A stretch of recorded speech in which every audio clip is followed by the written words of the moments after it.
প্ৰথম বৰ্ষৰ পৰীক্ষা বাতিল কৰা হৈছে কোভিড মহামাৰীৰ বাবে সিদ্ধান্ত লোৱা হৈছে মাধ্যমিক শিক্ষা সংসদৰ এই ঘোষণা পৰীক্ষা অবিহনে প্ৰথম বৰ্ষৰ শিক্ষাৰ্থীক দ্বিতীয় বৰ্ষলৈ উন্নীত কৰা হ'ব পত্ৰ পূৰণ কৰা সকলো শিক্ষাৰ্থীক দ্বিতীয় বৰ্ষলৈ উন্নীত কৰা হ'ব কোভিডৰ বাবে পূৰ্বে স্থগিত ৰখা হৈছিল পৰীক্ষা 2020 বৰ্ষটো বাতিল কৰা হৈছিল পৰীক্ষা এবাৰো বাতিল কৰা হৈছে পৰীক্ষা আৰু দ্বিতীয় বৰ্ষলৈ উন্নীত কৰা হ'ব ছাত্ৰ ছাত্ৰীসকলক পুনৰ জনাইছে উচ্চতৰ মাধ্যমিকৰ পৰীক্ষা বাতিল কৰা হৈছে প্ৰথম বৰ্ষ পৰীক্ষা বাতিল কৰা হৈছে কোভিড মহামাৰীৰ বাবে সিদ্ধান্ত লৈছে মাধ্যমিক শিক্ষা সংসদে পৰীক্ষা অবিহনে প্ৰথম বৰ্ষৰ ছাত্ৰ ছাত্ৰীসকলক দ্বিতীয় বৰ্ষলৈ উন্নীত কৰা হ'ব পত্ৰ পূৰণ কৰা সকলো শিক্ষাৰ্থীকে দ্বিতীয় বৰ্ষলৈ উন্নীত কৰা হ'ব কোভিডৰ বাবে এই সিদ্ধান্ত লৈছে ইয়াৰ পূৰ্বেও স্থগিত ৰখা হৈছিল পৰীক্ষা 2020 বৰ্ষটো বাতিল কৰা হৈছিল পৰীক্ষা আৰু এইবাৰো বাতিল কৰাৰ পৰীক্ষা সিদ্ধান্ত লৈছে প্ৰশাসনে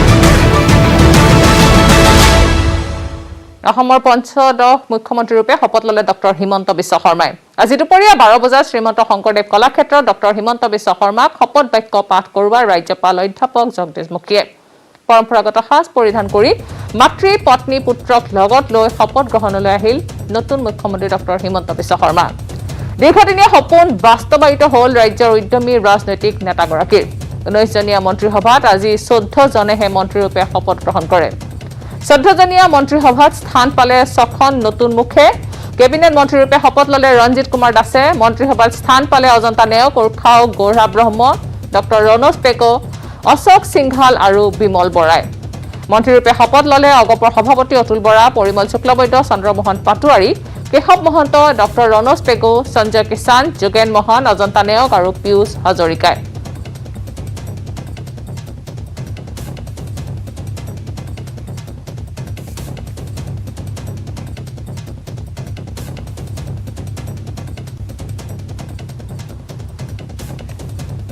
অসমৰ পঞ্চদশ মুখ্যমন্ত্ৰী ৰূপে শপত ল'লে ডক্টৰ হিমন্ত বিশ্ব শৰ্মাই আজি দুপৰীয়া 12 বজাত শ্ৰীমন্ত শংকৰদেৱ কলাক্ষেত্ৰত ডক্টৰ হিমন্ত বিশ্ব শৰ্মাক শপত বাক্য পাঠ কৰোৱাই ৰাজ্যপাল অধ্যাপক জগদীশ মুখীয়ে পৰম্পৰাগত সাজ পৰিধান কৰি মাতৃ পত্নী পুত্ৰক লগত লৈ শপত গ্ৰহণলৈ আহিল নতুন মুখ্যমন্ত্ৰী ডক্টৰ হিমন্ত বিশ্ব শৰ্মা দীৰ্ঘদিনীয়া সপোন বাস্তৱায়িত হ'ল ৰাজ্যৰ উদ্যমী ৰাজনৈতিক নেতাগৰাকীৰ 19জনীয়া মন্ত্ৰীসভাত আজি 14 জনেহে মন্ত্ৰীৰূপে শপত গ্ৰহণ কৰে 14জনীয়া মন্ত্ৰীসভাত স্থান পালে 6খন নতুন মুখে কেবিনেট মন্ত্ৰীৰূপে শপত ল'লে ৰঞ্জিত কুমাৰ দাসে মন্ত্ৰীসভাত স্থান পাইছে অজন্তা নেওগ উৰ্খাও গৌৰা ব্ৰহ্ম ডক্টৰ ৰণোজ পেগো অশোক সিংঘাল আৰু বিমল বৰাই মন্ত্ৰীৰূপে শপত ল'লে অগপৰ সভাপতি অতুল বৰা পৰিমল শুক্লবৈদ্য চন্দ্ৰমোহন পাটোৱাৰী কেশৱ মহন্ত ডক্টৰ ৰণোজ পেগো সঞ্জয় কিষাণ যোগেন মোহন আৰু অজন্তা নেওগ আৰু পিয়ুষ হাজৰিকাই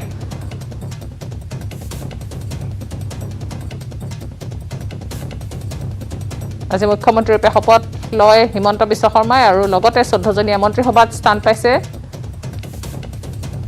6খন নতুন মুখ দেখিবলৈ পোৱা গৈছে কেবিনেট মন্ত্ৰী ৰূপে শপত লৈছে ৰঞ্জিত কুমাৰ দাসে মন্ত্ৰীসভাত স্থান পাইছে অজন্তা নেওগ উৰ্খাও গৌৰা ব্ৰহ্ম ডক্টৰ ৰণোজ পেগো অশোক সিংঘাল আৰু বিমল বৰাই মন্ত্ৰীৰূপে শপত লৈছে অগপৰ সভাপতি অতুল বৰা পৰিমল শুক্লবৈদ্য চন্দ্ৰমোহন পাটোৱাৰী কেশৱ মহন্ত ডক্টৰ ৰণোজ পেগো সঞ্জয় কিষাণ যোগেন মোহন অজন্তা নেওগ আৰু পিয়ুষ হাজৰিকা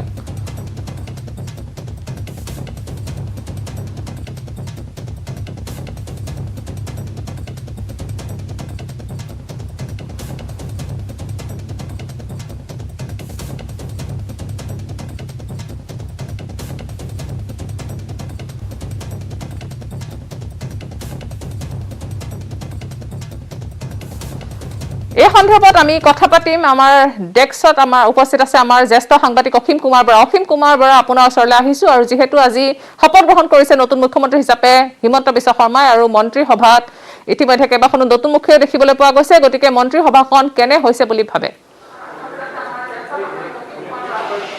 প্ৰিয়কা ইতিমধ্যে দীৰ্ঘদিনীয়া উৎকণ্ঠাৰ অৱসান ঘটাই ডক্টৰ হিমন্ত বিশ্ব শৰ্মাই অসমৰ নতুন মুখ্যমন্ত্ৰী হিচাপে শপত গ্ৰহণ কৰিছে ইতিমধ্যে সেই সম্পৰ্কত সকলো তথ্য আজি আমি সম্প্ৰচাৰ কৰিছোঁ কিন্তু যিখন নতুন মন্ত্ৰীসভা গঠন কৰা হ'ল তাত দেখা গৈছে 6খনকৈ নতুন মুখ অন্তৰ্ভুক্ত হৈছে স্বাভাৱিকতে এই 6খন মুখৰ অন্তৰ্ভুক্তিয়ে অসম এবাৰ নতুন মন্ত্ৰীসভাখনত নতুন মাত্ৰা প্ৰদান কৰিব কাৰণ পূৰ্বৰ কেইবাজনো মন্ত্ৰী এইবাৰ নতুন মন্ত্ৰীসভাত দেখা পোৱা হোৱা নাই।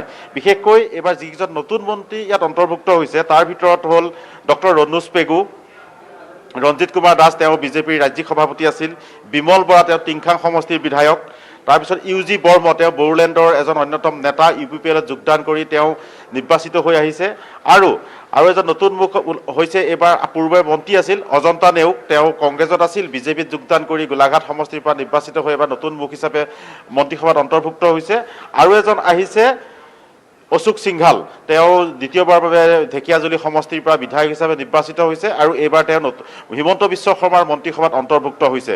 স্বাভাৱিকতেই যদিও 19জনীয়া মন্ত্ৰীসভা হ'ব লাগে, কিন্তু ডক্টৰ হিমন্ত বিশ্ব শৰ্মাই প্ৰথম অৱস্থাত এতিয়া 13জন বিধায়কক মন্ত্ৰী হিচাপে অন্তৰ্ভুক্ত কৰিছে। হয়তো এই মাহৰ ভিতৰত বা কিছুদিনৰ ভিতৰত আনসকল মন্ত্ৰীও অন্তৰ্ভুক্ত হ'ব, সেয়া বহুত বিচাৰ বিশ্লেষণ কৰি তেওঁ মন্ত্ৰী নিযুক্তি দিব। কিন্তু প্ৰিয়ংকা, এই এটা কথা ক'ব লাগিব যে এতিয়া আমাৰ যিসকল মন্ত্ৰী আজি অন্তৰ্ভুক্ত হ'ল তাৰ ভিতৰত কিন্তু কেইবাজনো জ্যেষ্ঠ নেতা আছে, তেওঁলোকে পূৰ্বেও মন্ত্ৰী হৈছিলে। সৰ্বানন্দ সোণোৱালৰ নেতৃত্বতো তেওঁলোকে কেইবাটাও বিভাগৰ মন্ত্ৰী আছিলে। গতিকে তেওঁলোকৰ পূৰ্বে মন্ত্ৰী হোৱা চন্দ্ৰমোহন পাটোৱাৰীয়ে এইবাৰ আকৌ মন্ত্ৰিত্ব লাভ কৰিছে। পৰিমল শুক্লবৈদ্য, তেওঁ আবকাৰী আৰু বন মন্ত্ৰী আছিল, তেওঁ আকৌ মন্ত্ৰী লাভ কৰিছে। তেনেদৰে যোগেন মোহন মন্ত্ৰী হৈছে, সঞ্জয় কিষাণে আকৌ মন্ত্ৰিত্ব লাভ কৰিছে। পীযুষ হাজৰিকা যোৱাবাৰ স্বাস্থ্য ৰাজ্যমন্ত্ৰী আছিল যদিও এইবাৰ তেওঁক কেবিনেট মৰ্যাদা দিয়া হৈছে। তাৰ উপৰিও কেশৱ মহন্ত, অগপৰ সভাপতি অতুল বৰা এইবাৰ পুনৰ মন্ত্ৰিত্ব পাইছে, কেবিনেট মন্ত্ৰিত্ব। আৰু অগপৰ পৰাই কেশৱ মহন্ত, তেওঁ কাৰ্যকৰী সভাপতি, তেওঁ আকৌ মন্ত্ৰিত্ব লাভ কৰিছে। গতিকে দেখা গৈছে যে যদিও যোৱাবাৰ অগপৰ মিত্ৰ দল অগপৰ পৰা 3জন মন্ত্ৰী আছিল, এইবাৰ ফণীভূষণ চৌধুৰীক মন্ত্ৰিত্ব দিয়া হোৱা নাই, 2জনক মন্ত্ৰিত্ব দিয়া হৈছে। হয়তো পৰৱৰ্তী পৰ্যায়ত AGPৰ পৰা আৰু মন্ত্ৰী লয় নে নলয় আমি এইটো নিশ্চিত নহয়, কাৰণ এইবাৰ AGPৰ বিধায়কৰ সংখ্যা হ্ৰাস পালে। গতিকে হয়তো আৰু এজন অগপৰ মন্ত্ৰী ল'ব বুলি আমি এতিয়াই ক'ব নোৱাৰোঁ। ইফালে বিজেপিৰ মিত্ৰজোঁট UPPLৰ পৰা এই মুহূৰ্তলৈকে আজিৰ দিনটোত এজন বিধায়ক লোৱা হৈছে মন্ত্ৰী হিচাপে, UG বৰ্ম, তেওঁ জ্যেষ্ঠ নেতা UPPLৰ। গতিকে UPPLৰ পৰা আৰু এজন কিন্তু বিধায়কক মন্ত্ৰিত্ব দিয়াৰ পূৰ্ণ সম্ভাৱনা আছে, সেয়া আমাৰ সূত্ৰত গম পাইছোঁ। গতিকে স্বাভাৱিকতে আজিৰ মন্ত্ৰীসভাখনে কিন্তু কেইবাটাও জাতি জনগোষ্ঠীক প্ৰতিনিধিত্ব কৰিছে, উজনি অসমক প্ৰতিনিধিত্ব কৰিছে, নামনি অসমক প্ৰতিনিধিত্ব কৰিছে, মধ্য অসমক প্ৰতিনিধিত্ব কৰিছে, বা কেইবাটাও জনগোষ্ঠীৰ প্ৰতিনিধি আমি ইয়াত দেখা পাইছোঁ। গতিকে স্বাভাৱিকতে এই মন্ত্ৰীসভাখন আজিৰ তাৰিখত ডক্টৰ হিমন্ত বিশ্ব শৰ্মাই খুব সুপৰিকল্পিতভাৱেই গঠন কৰিছে। হয়, অসীম বৰা, যিহেতু এতিয়া মন্ত্ৰীসভাৰ পিছতে এতিয়া আহিব দপ্তৰ বিতৰণৰ কথা, গতিকে দপ্তৰসমূহ কেতিয়ালৈ বিতৰণ কৰিব বুলি অনুমান কৰিছে? আপোনাৰ হাতত কিবা তথ্য আছে নেকি? হয়, সাধাৰণতে শপত গ্ৰহণৰ নিশাৰ ভাগলৈ, যিদিনাখন শপত গ্ৰহণ কৰে নিশাৰ ভাগলৈ দপ্তৰসমূহ বিতৰণ কৰা হয়। কাৰণ দপ্তৰসমূহ বিতৰণ কৰোঁতে কিছু বিচাৰ বিশ্লেষণ কৰিব লগা হয় মুখ্যমন্ত্ৰীয়ে, বা তেওঁ বিভিন্ন দলীয় নেতা বা হাইকমাণ্ডৰ লগতো আলোচনা কৰিব লগা হয় আচলতে কোন মন্ত্ৰীক কি দপ্তৰ দিব লগা হয়। কাৰণ দপ্তৰৰ ওপৰতেই মন্ত্ৰীজনৰ বহু কথা নিৰ্ভৰ কৰে, কি দপ্তৰ কোনে পাব তাৰ ওপৰতো ৰাজ্যখনৰ উন্নয়ন, ৰাজ্যখনৰ প্ৰগতি নিৰ্ভৰ কৰে। স্বাভাৱিকতেই ডক্টৰ হিমন্ত বিশ্ব শৰ্মাই যিহেতু মুখ্যমন্ত্ৰী হিচাপে দায়িত্ব গ্ৰহণ কৰিছে, বা তেওঁ যোৱা বিগত 20 বছৰ ধৰি দিছপুৰত আছে, গতিকে তেওঁ গোটেই সকলো নেতাক বা বিধায়কক তেওঁ খুব ব্যক্তিগতভাৱেও জানে বা ৰাজনৈতিকভাৱেও জানে। গতিকে স্বাভাৱিকতেই তেওঁ খুব চিন্তা চৰ্চা কৰি দপ্তৰখিনি বিতৰণ কৰিব। কাৰণ তেওঁ যিটো মিছন বা তেওঁ যিটো সপোন আমাক বা সমাজক কৈ আছে যে তেওঁ অসমক এখন শ্ৰেষ্ঠ ৰাজ্য হিচাপে গঢ়ি তুলিব খোজে, বিভিন্ন দিশত আগবঢ়াই নিব খোজে। গতিকে স্বাভাৱিকতে সেই প্ৰক্ৰিয়াটো কিন্তু তেওঁ অকলে সম্পন্ন কৰিব নোৱাৰিব। কাৰণ তেওঁৰ যিখন মন্ত্ৰীসভা, সেই মন্ত্ৰীসভাখন বা তেওঁৰ যিসকল সতীৰ্থ মন্ত্ৰী হ'ব, তেওঁলোকৰ কাম কাজৰ ওপৰতো কিন্তু ৰাজ্যখনৰ উন্নয়ন প্ৰগতি নিৰ্ভৰ কৰিব। কিন্তু দেখা গৈছে যে এতিয়া কেইবাজনো জ্যেষ্ঠ বিধায়কে এইবাৰ মন্ত্ৰিত্ব লাভ কৰিছে। তাৰ ভিতৰত আমি ক'ব পাৰোঁ জ্যেষ্ঠসকলৰ ভিতৰত ৰঞ্জিত কুমাৰ দাস আছেই, ৰাজ্যিক বিজেপিৰ সভাপতি, চন্দ্ৰমোহন পাটোৱাৰী জ্যেষ্ঠতাৰ ভিত্তিত বা দক্ষতাৰ ভিত্তিত তেওঁ মন্ত্ৰীসভাত অন্তৰ্ভুক্ত হৈছে। তেনেদৰে পৰিমল শুক্লবৈদ্য, তেওঁ এজন জ্যেষ্ঠ নেতা। তাৰ উপৰিও অগপৰ পৰা অতুল বৰা আৰু কেশৱ মহন্ত আছে, আৰু অজন্তা নেওগ আছে। গতিকে এই 6গৰাকী সাধাৰণতে জ্যেষ্ঠ মন্ত্ৰী বা তেওঁলোকে আগতে মন্ত্ৰিত্বৰ অভিজ্ঞতা আছে। গতিকে ক'ব পাৰি যে দপ্তৰৰ ক্ষেত্ৰত হয়তো এইকেইজনকে গুৰুত্বপূৰ্ণ মন্ত্ৰিত্ব দিব পাৰে। চন্দ্ৰমোহন পাটোৱাৰীয়ে এটা বা দুটা গুৰুত্বপূৰ্ণ মন্ত্ৰী পাব, পৰিমল শুক্লবৈদ্যই এটা বা দুটা গুৰুত্বপূৰ্ণ দপ্তৰৰ দায়িত্ব পাব পাৰে, অজন্তা নেওগ তেওঁ কংগ্ৰেছৰ দিনতো ভাল কাম কৰা বুলি নাম আছে বা হিমন্ত বিশ্ব শৰ্মাই তেওঁক অতি ওচৰৰ পৰা জানে, ঘনিষ্ঠ আছিল এসময়ত যেতিয়া তেওঁ কংগ্ৰেছৰ মন্ত্ৰী আছিল। গতিকে অজন্তা নেওগৰ 2-3টা গুৰুত্বপূৰ্ণ দপ্তৰ পাব পাৰে। তাৰ উপৰিও আছে যে ইউজি বৰ্ম, তেওঁ এটা দায়িত্ব পাব পাৰে। হয়, অসীম বৰা, যিহেতু শপত লৈ মুখ্যমন্ত্ৰী হিমন্ত বিশ্ব শৰ্মাই কৈছিল যে প্ৰ'এক্টিভ চৰকাৰ, তেওঁলোকে কাইলৈৰ পৰাই কাম আৰম্ভ কৰিব। গতিকে ইতিমধ্যে কাম আৰম্ভৰ দায়িত্ব তেওঁলোকে হাতত লৈছে আৰু কৈছিলে যে প্ৰথম কাম হ'ব কৰোনা নিৰ্মূল। কিন্তু কৰোনা নিৰ্মূলৰ বাহিৰে মুখ্যমন্ত্ৰী হিমন্ত বিশ্ব সন্মুখৰ কি প্ৰত্যাহ্বান আছে বুলি আপুনি ভাবে? হয়, আচলতে ডক্টৰ হিমন্ত বিশ্ব শৰ্মাই মুখ্যমন্ত্ৰী হিচাপে কেইবাটা প্ৰত্যাহ্বানৰ সন্মুখীন হ'ব লাগিব। প্ৰথম প্ৰত্যাহ্বান হিচাপে তেওঁৰ সন্মুখত কৰোনা আছেই, যে যিটো কৰোনা মহামাৰীয়ে সমগ্ৰ দেশৰ লগতে অসমতো যিটো পৰিৱেশ সৃষ্টি কৰিছে, গতিকে সেইটো এটা তেওঁৰ প্ৰধান প্ৰত্যাহ্বান হ'ব।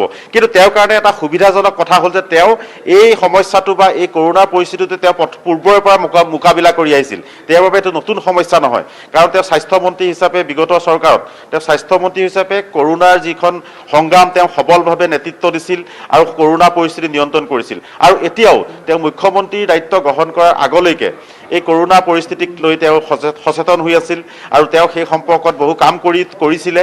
এই মাজৰ যিটো পিৰিয়ড তেওঁ সেইখন সময়ত সেই কামখিনি কৰিছিলে আৰু ফলাফল ঘোষণাৰ আগদিনাখনলৈকে বা পিছতো তেওঁ কিন্তু কোভিড চেণ্টাৰত গৈছে, শ্মশানত গৈছে। গতিকে তেওঁ পৰিস্থিতিটো মোকাবিলা কৰিবলৈ হয়তো বহুত যত্ন কৰিব আৰু আজি সংবাদমেলত তেওঁ ঘোষণা কৰিছে কেনেদৰে সেই পৰিস্থিতি মোকাবিলা কৰা হ'ব। তাৰ উপৰিও তেওঁৰ ওচৰত এটা ডাঙৰ প্ৰত্যাহ্বান হ'ব যে কৰোনাৰ বাবে ৰাজ্যৰ যি বিধ্বস্ত অৰ্থনীতি বা অৰ্থনীতি যেনেদৰে বিধ্বস্ত হ'ল সেইটো কেনেকৈ ঘূৰাই আনে, সেইটো তেওঁৰ এটা প্ৰত্যাহ্বান হ'ব। আৰু কৰোনাৰ বাবে যে অসমৰ শিক্ষা ব্যৱস্থা স্থবিৰ হৈ পৰিছে, অসমৰ শিক্ষা অনুষ্ঠান বন্ধ হৈ গৈছে, গতিকে সেই শিক্ষা অনুষ্ঠান বা শিক্ষা ক্ষেত্ৰখন কেনেদৰে আকৌ ত্বৰান্বিত কৰিব পাৰিব কৰোনাৰ পিছত বা কৰোনাৰ কালছোৱাত, সেইটো এটা তেওঁৰ বাবে প্ৰত্যাহ্বান হ'ব। আৰু শেষত যিটো মূল্যবৃদ্ধিয়ে ৰাজ্যক কোঙা কৰিছে এই কৰোনা কাল, তাৰ উপৰিও মূল্যবৃদ্ধি, গতিকে এই মূল্যবৃদ্ধিৰ বাবে বিজেপিৰ বিৰুদ্ধে এটা প্ৰতিষ্ঠান বিৰোধী ঢৌ বৈছিলে। গতিকে সেই মূল্যবৃদ্ধি নিয়ন্ত্ৰণৰ ক্ষেত্ৰত তেওঁ কি সবল পদক্ষেপ গ্ৰহণ কৰিব। আৰু শেষত আৰু এটা প্ৰত্যাহ্বান আছে, প্ৰত্যাহ্বান বহুত আছে, মই আগতেই কৈছোঁ ঢেৰ প্ৰত্যাহ্বান আছে এজন মুখ্যমন্ত্ৰী হিচাপে, নতুন মুখ্যমন্ত্ৰী হিচাপে। কিন্তু ইয়াৰ উপৰিও তেওঁ যিটো নিবনুৱা সমস্যা বা চাকৰিৰ যিটো অভাৱ বা নিবনুৱা সমস্যা, কৰ্মসংস্থাপনৰ অভাৱ, শিক্ষিত যুৱক যুৱতীৰ চাকৰিৰ অভাৱ, এই কথাটো কেনেদৰে তেওঁ সমাধান কৰিব পাৰিব অনাগত দিনত, সেইটো তেওঁৰ বাবে এটা ডাঙৰ প্ৰত্যাহ্বান হ'ব। আৰু সেই প্ৰত্যাহ্বান জয় কৰিব পাৰিলে হয়তো এজন সফল মুখ্যমন্ত্ৰী হিচাপে তেওঁ প্ৰতিষ্ঠা লাভ কৰিব আৰু ৰাজ্যখন হয়তো উন্নয়নৰ পথত আগবাঢ়ি যাব পাৰিব। হয়, অসীম বৰা, ধন্যবাদ জনাইছো। এয়া আছিল আমাৰ জ্যেষ্ঠ সাংবাদিক অসীম কুমাৰ বৰা। অসমৰ পঞ্চদশ মুখ্যমন্ত্ৰীৰূপে শপত ল'লে ডক্টৰ হিমন্ত বিশ্ব শৰ্মাই। আজি দুপৰীয়া 12 বজাত শ্ৰীমন্ত শংকৰদেৱ কলাক্ষেত্ৰত ডক্টৰ হিমন্ত বিশ্ব শৰ্মাক শপত বাক্য পাঠ কৰোৱাই ৰাজ্যপাল জগদীশ মুখীয়ে। পৰম্পৰাগত সাজ পৰিধান কৰি মাতৃপত্নীক লগত লৈ শপত গ্ৰহণ কৰিলে মুখ্যমন্ত্ৰী ডক্টৰ হিমন্ত বিশ্ব শৰ্মাই।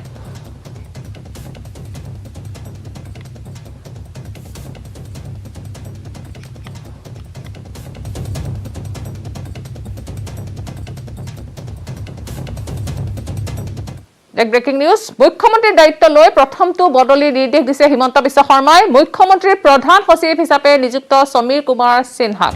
বিত্ত বিভাগৰ প্ৰধান সচিবৰ দায়িত্ব সমীৰ কুমাৰ সিনহা। স্বাস্থ্য বিভাগৰ প্ৰধান সচিবৰ পৰা অব্যাহতি দিয়া হৈছে সমীৰ কুমাৰ সিনহাক। বদলি কৰা হ'ল মুখ্যমন্ত্ৰী কাৰ্যালয়ৰ অতিৰিক্ত মুখ্য সচিব পৱন বৰঠাকুৰক ৰূপান্তৰ কৰা হৈছে উন্নয়নৰ অতিৰিক্ত মুখ্য সচিবৰ দায়িত্ব। সাংস্কৃতিক পৰিক্ৰমাৰ দায়িত্ব দিয়া হৈছিল বৰঠাকুৰক। কাইলৈ কেইবাজনো বিষয়াৰ হ'ব ৰদ বদল। পুনৰ জনাইছো, মুখ্যমন্ত্ৰীৰ দায়িত্ব লৈ প্ৰথমটো বদলিৰ নিৰ্দেশ দিছে হিমন্ত বিশ্ব শৰ্মাই। মুখ্যমন্ত্ৰীৰ প্ৰধান সচিব হিচাপে নিযুক্ত সমীৰ কুমাৰ সিনহা। বিত্ত বিভাগৰ প্ৰধান সচিবৰ দায়িত্ব সমীৰ কুমাৰ সিনহা। স্বাস্থ্য বিভাগৰ প্ৰধান সচিবৰ পৰা অব্যাহতি দিয়া হৈছে সমীৰ কুমাৰ সিনহাক। বদলি কৰা হ'ল মুখ্যমন্ত্ৰী কাৰ্যালয়ৰ অতিৰিক্ত মুখ্য সচিব পৱন বৰঠাকুৰক ৰূপান্তৰ উন্নয়নৰ অতিৰিক্ত মুখ্য সচিবৰ দায়িত্ব দিয়া হৈছে। সাংস্কৃতিক পৰিক্ৰমাৰো দায়িত্ব দিয়া হৈছে বৰঠাকুৰক। কাইলৈ কেইবাগৰাকীও বিষয়াৰ ৰদ বদলৰ সম্ভাৱনা আছে।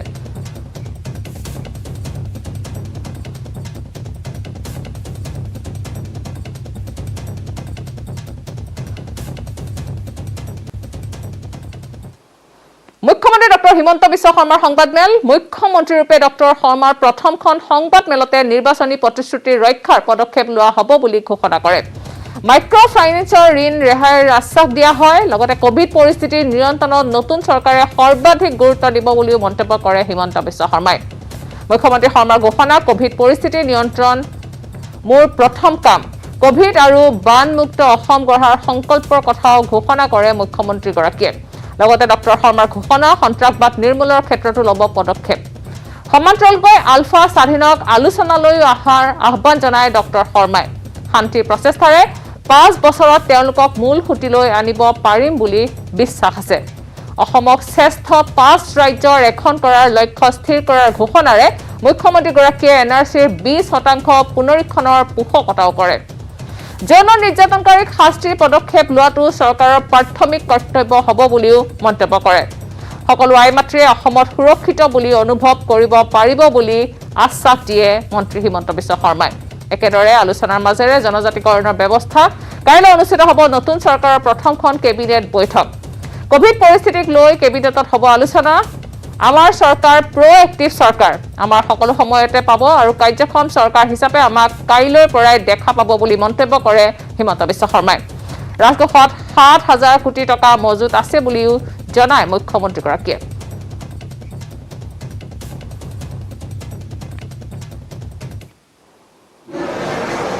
আমাৰ ৰাজ্য চৰকাৰৰ প্ৰথমখন কেবিনেটৰ বৈঠক অনুষ্ঠিত হ'ব আৰু স্বাভাৱিকতে সেই কেবিনেট বৈঠকত আমাৰ অসমৰ শেহতীয়া কোভিড পৰিস্থিতি আৰু ইয়াক মোকাবিলা কৰিবলৈ আমি যি প্ৰত্যাহ্বান গ্ৰহণ কৰিব লাগিব তাৰ বিষয়ে আমি আলাপ আলোচনা কৰিম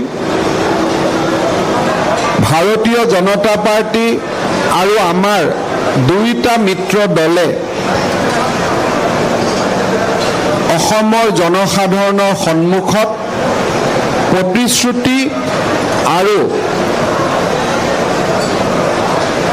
সপোন যাক বাস্তৱত ৰূপায়িত কৰিব পাৰি তেনেকুৱা বিভিন্ন কথা ৰাইজৰ সন্মুখলৈ আমি নিৰ্বাচনৰ সময়ত লৈ গৈছিলোঁ 1 লাখ নিবনুৱা যুৱক যুৱতীক কৰ্মসংস্থাপন অৰুণোদয় আঁচনিক এক নতুন মাত্ৰা প্ৰদান মাইক্ৰ' ফাইনেন্সৰ ঋণৰ দুৰ্ব্যৱহাৰ আৰু ঋণৰ পৰা মুক্ত কৰাকে আদি কৰি কেইবাটাও প্ৰতিশ্ৰুতি আমি অসমৰ জনসাধাৰণৰ মাজত দাঙি ধৰিছিলোঁ নিৰ্ধাৰিত সময়ৰ মাজত যাতে এই প্ৰতিশ্ৰুতিবোৰ আমি পালন কৰিব পাৰোঁ তাৰ বাবেও আমি নিশ্চিতভাৱে ব্যৱস্থা ল'ম আৰু আমি সময়ে সময়ে লৈ থকা সিদ্ধান্তসমূহ আপোনালোকক আমি অৱগত কৰিম কোভিড পৰিৱেশ আমাৰ নিৰ্বাচনী প্ৰতিশ্ৰুতি আৰু ইয়াৰ লগে লগে এখন বানমুক্ত অসমৰ ফ্লাড ফ্ৰী আসাম বানমুক্ত অসমৰ সপোনৰ কথাও আমি নিৰ্বাচনৰ সময়ত ৰাইজৰ আগত দাঙি ধৰিছিলোঁ এই গোটেই দিশবিলাক আমি অহা কালিৰে পৰা আলোচনা কৰি নিৰ্ধাৰিত সময় সীমা সন্মুখত ৰাখি আমি আমাৰ কামত আগবাঢ়ি যাম শান্তি সমন্বয়ৰ এক নতুন অমৃতধাৰা বওৱাৰ সংকল্পেৰে আজি আমি এই নতুন যাত্ৰা আৰম্ভ কৰিবলৈ আপোনালোকৰ ওচৰত অসমবাসীৰ ওচৰত আমি আশীৰ্বাদ বিচাৰিছোঁ সংবাদ মাধ্যমৰ বন্ধু বান্ধৱীসকল অহা কালি আমাৰ ৰাজ্য চৰকাৰৰ প্ৰথমখন কেবিনেটৰ বৈঠক অনুষ্ঠিত হ'ব আৰু স্বাভাৱিকতে সেই কেবিনেট বৈঠকত আমাৰ অসমৰ শেহতীয়া কোভিড পৰিস্থিতি আৰু ইয়াক মোকাবিলা কৰিবলৈ আমি যি প্ৰত্যাহ্বান গ্ৰহণ কৰিব লাগিব তাৰ বিষয়ে আমি আলাপ আলোচনা কৰিম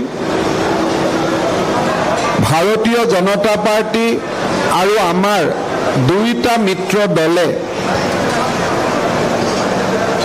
অসমৰ জনসাধাৰণৰ সন্মুখত প্ৰতিশ্ৰুতি আৰু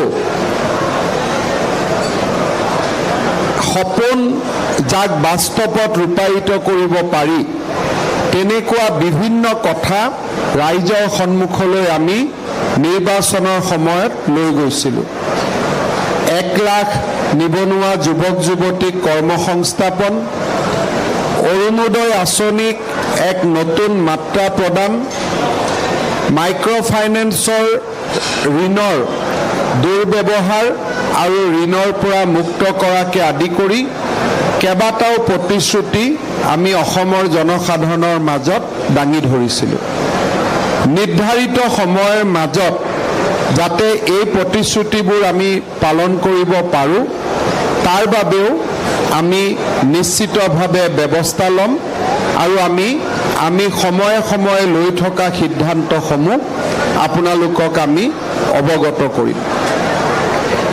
কোভিড পৰিৱেশ, আমাৰ নিৰ্বাচনী প্ৰতিশ্ৰুতি আৰু ইয়াৰ লগে লগে এখন বানমুক্ত অসমৰ, ফ্লাড ফ্ৰী আছাম, বানমুক্ত অসমৰ সপোনৰ কথাও আমি নিৰ্বাচনৰ সময়ত ৰাইজৰ আগত দাঙি ধৰিছিলোঁ। এই গোটেই দিশবিলাক আমি অহা কালিৰে পৰা আলোচনা কৰি নিৰ্ধাৰিত সময় সীমা সন্মুখত ৰাখি আমি আমাৰ কামত আগবাঢ়ি যাম। আৰু খবৰ, কিন্তু তাৰ আগতে লৈছে এটা সৰু বিৰতি। নিউজ হেডলাইন্স আগবঢ়াইছে স্ট্ৰং মানে মাইথন নিৰ্মাণৰ মানদণ্ড।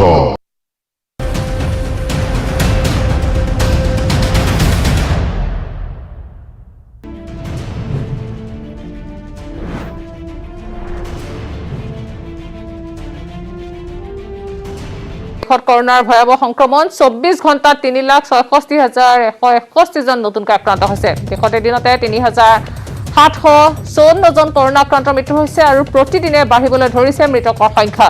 দেশত সম্প্ৰতি 37,45,237 জন আক্ৰান্ত চিকিৎসাধীন হৈ আছে।